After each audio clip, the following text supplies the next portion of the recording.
Friday morning to everyone, and thanks for joining us before you head out to lunch. I'm April Sarver, and this is Okaloosa County Newsflash.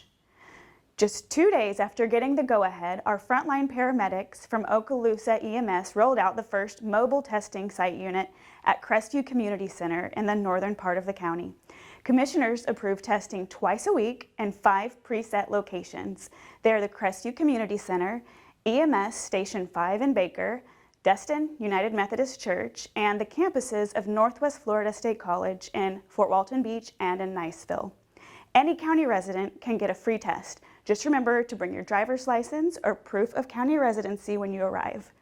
Future mobile testing sites will take place on Tuesdays and Thursdays from 8 in the morning until 11.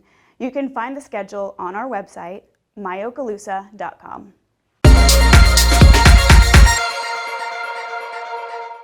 Wildfires have devastated parts of our neighboring counties in Walton and Santa Rosa.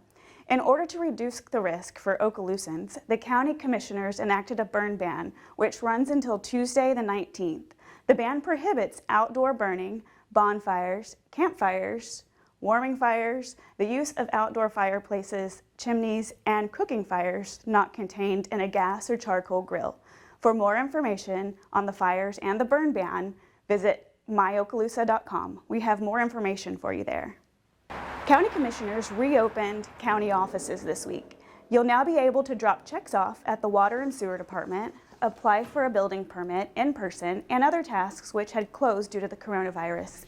It's important to note that the commission does not have the ability to open sheriff's, tax collector, property appraiser, clerk, school district, or supervisor of elections, as they are separate from our operation and answer to their constitutional officers.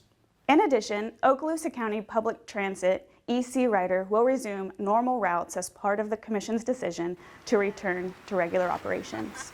As always, the board urges caution, social distancing practices, and the wearing of masks.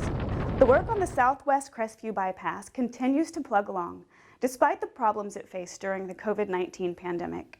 You can learn more about all of the half-cent surtax projects by going to myokaloosa.com and clicking on the Infrastructure Surtax link under Commissioner's Corner.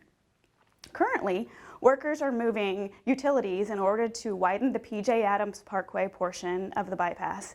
In addition to the bypass, your half-cent sales tax dollars have improved turn lanes, signals, and the resurfacing at the intersection of Commons and Henderson, installed sidewalks on Okaloosa Island, built a new training range for Okaloosa County Sheriff's deputies to use, helped to create a mass notification system for the defense of our schools, and worked to improve stormwater drainage in the southern end of the county. Based on their name, you'd be right to assume the Tourism Development Department does a lot to cater for our wonderful visitors. But the Artificial Reef Project the Marine Resource Division has implemented over the last several years has paid huge dividends for locals and visitors alike. Jokiah Lofton is with Coastal Resource Manager Alex Fogg, who's led the charge on this initiative. Jokiah? Thank you, April. I'm here with Alex Fogg, who's the Coastal Resource Manager for the Tourist Development Department, who's here to talk to us a little bit more about our artificial reefs. Yeah, so over the last year, we've been really active with artificial reefs. We received a lot of grant funds for the deployment of over 700 new artificial reefs in state waters off of Okaloosa County. Every single one of these is a prefabricated concrete module. It's basically just a concrete pyramid with a bunch of limestone embedded. They're anywhere from 8 feet up to 18 feet tall, deployed in a bunch of different clusters. Sometimes it might be 1 or 2 reefs, or sometimes it might be 20 or 30 reefs. It really just depends on the site. Wow. Yeah. And how many artificial reefs do we have around Okaloosa County? So individual patch reefs, we have just shy of 300 patch reefs, but individual reef modules, like I was referring to, well into the thousands. But oftentimes it's many of these that come together to make one reef site. And what is the best way about going to see one of the artificial reefs? So these reefs are being deployed for a number of different reasons. One is fishing. So you can go out to any of these different sites and catch, our iconic red snapper, gag grouper, triggerfish, amberjack, the list goes on.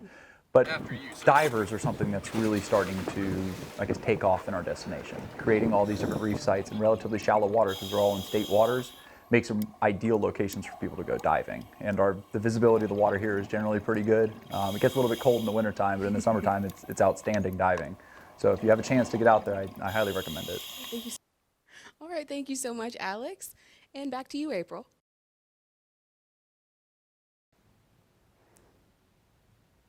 Awesome news for our community. That's all we have for this week. We'll see you next Friday. Enjoy your lunch.